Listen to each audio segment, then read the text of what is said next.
Head coach Mike Vrabel and the Tennessee Titans have had an okay past couple of years. You look at 2 seasons ago, they were making it to the AFC Championship game, and they had a double-digit lead on the Kansas City Chiefs before reality slapped them in the face. Last year, they made it to the playoffs, but they got bounced by the Baltimore Ravens in the first round. And I look at that and I say, if you're an organization that's used to not succeeding very much, like the Titans, if you're an organization that's recently coming off of the development of finding out that the quarterback you thought could be the guy that you took number 2 overall in 2015 isn't that dude and he's gone, and Marcus Mariota, it's nice maybe to have that little bit of positivity and that little bit of a distraction. Understand it. But I could also argue that the Titans are in the worst possible place. They're a good enough team where you have to take them seriously. They're a good enough team that you got to worry about them some. They're a good enough team that they can beat some folks and even some good teams. They're a good enough team to make the playoffs and maybe win a playoff game or maybe even 2. But they're not good enough to be a championship contender. They're just not.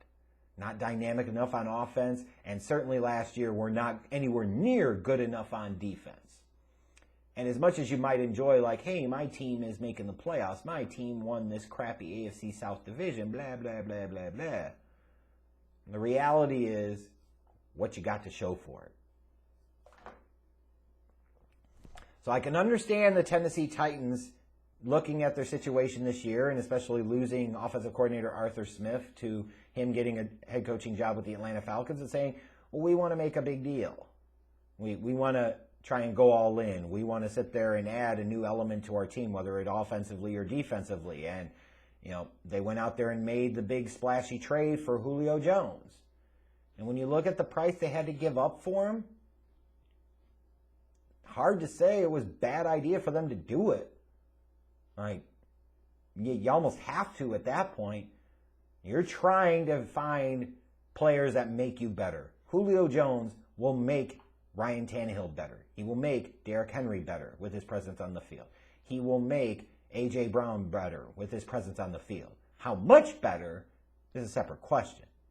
But the price wasn't that prohibitive. It made sense. You go out and do it. Especially since you had let Corey Davis leave via free agency, you needed another option on the outside, and you got it. Now, this was a team that let some notable players go in the offseason. Jonnu Smith left via free agency, as did former first-round pick Adoree Jackson. If you think about that, both of their first-round picks for 2017, Adoree Jackson and Corey Davis, 4 years in, neither one of them had their fifth-year options picked up. They're both gone. Jadeveon Clowney last year was supposed to be the big signing, and he was a fucking joke and a half. Daquan Jones is gone. Malcolm Butler's gone. Desmond King's gone. Adam Humphries is gone. Some of those guys more notable and more important than others, but these are guys that have been in the fold over the past couple of years as these Titans teams have joined some success. But you could see certainly there was an emphasis on trying to beef up and improve that defense, going out and bringing in a guy like a Bud Dupree certainly would represent an upgrade as a pass rusher over Jadeveon Clowney any day of the damn week. Danico Autry, Janoris Jenkins, Kevin Johnson. There was clearly an approach here to slightly shift the focus and the intention of how this team was built, and it was needed because that defense was so bad last year that they were going to be an impediment to a team that, you could sit there and say, hey, I'm pretty good on offense. Ryan Tannehill was really efficient and solid last year. He absolutely was.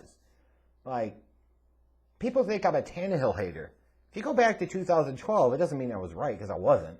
But, I didn't have Andrew Luck as QB1 in that draft. I wish I could go back and say it was Russell Wilson. I'd look like a genius. I had Ryan Tannehill as my QB1. And technically you would say, well, he's still playing. Andrew Luck is not, so fuck it. But Tannehill is a good, solid, upper half of the league starting quarterback. But he's not an elite guy. He's not dynamic, and he's not the type of guy that could truly take a team and carry him on his back. His numbers were really good last year. I would agree with that. But when shit gets to get, you got a problem.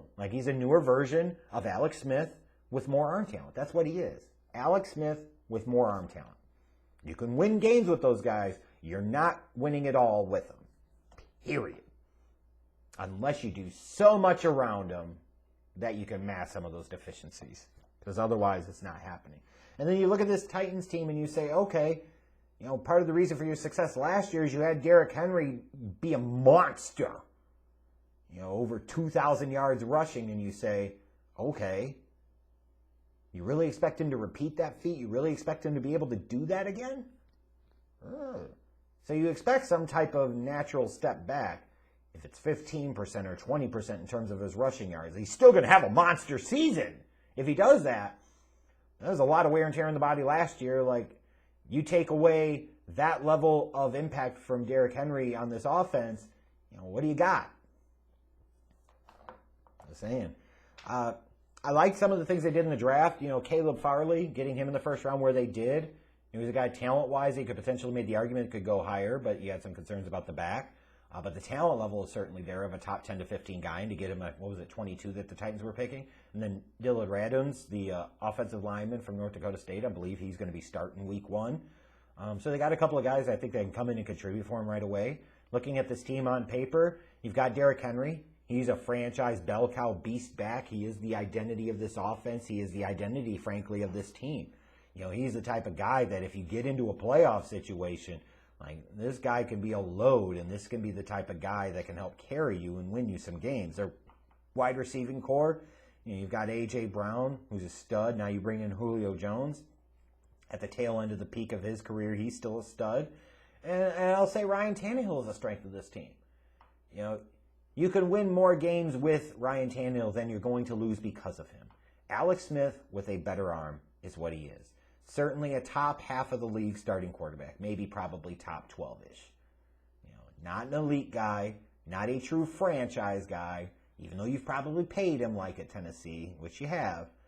But he's a guy that, especially during the regular season, you don't worry about him impacting you or hurting you that much.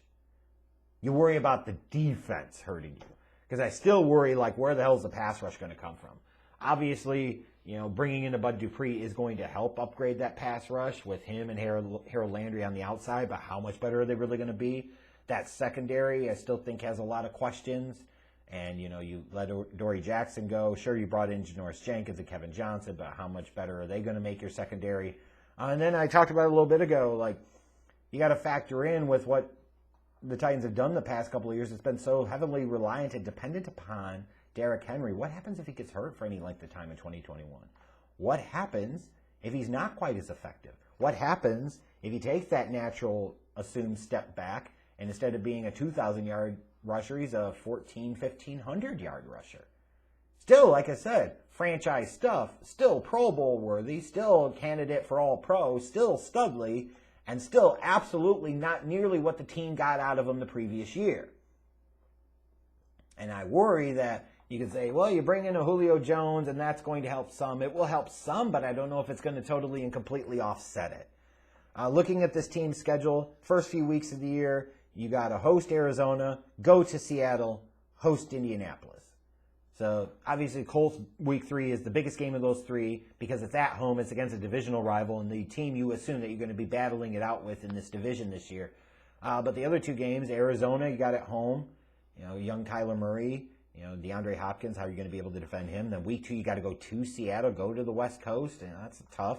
And then you look at Week 6 through 9, you've got a tough 4-game stretch here against teams that were all playoff teams last year, hosting Buffalo and Kansas City in back-to-back weeks, but then you got to go to Indianapolis and to the Rams.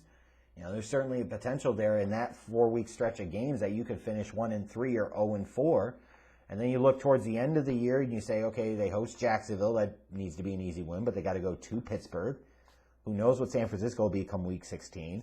Host Miami Week 17. They might be battling for the playoffs. And then you got, that mercy win at the end of the year with Houston at Week 18. But let's say, for example, that Houston is 0-16 heading into that last game of the season. A lot of players, a lot of teams don't want to be an offer.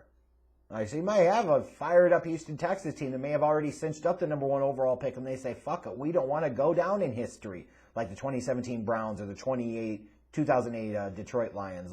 We can't have this. I think this Titans team is still good. But like I said, that's the worst possible place to be. They're not great, certainly not great. I'd love to hear the arguments of somebody saying why they're going to be great this year. I think we could say they're going to be good or, more than good, but they will not be great. This is not a great team. This is a good team. So even then, I don't think they're good enough to win this division this year. I think they're more of like a 9-win team because their schedule certainly didn't do them some favors, especially early on in the year. This is a Titans team that could struggle early and then pick up some momentum later in the season. But yeah, right now, I wouldn't feel that good about the Titans and where they're at. You don't have the long-term answer at quarterback. Your big move was bringing in a Julio Jones that's a decade long in the tooth as an NFL receiver. And he's not a huge red zone threat, which is ironic for a guy of his size and skill profile. You would think he is, but he's not. You know, that defense still has questions all over the place. It's a good team, but yeah, worst possible place to be in. I think they're going to finish second in this division, maybe make the playoffs, maybe win 9 or 10 games at most.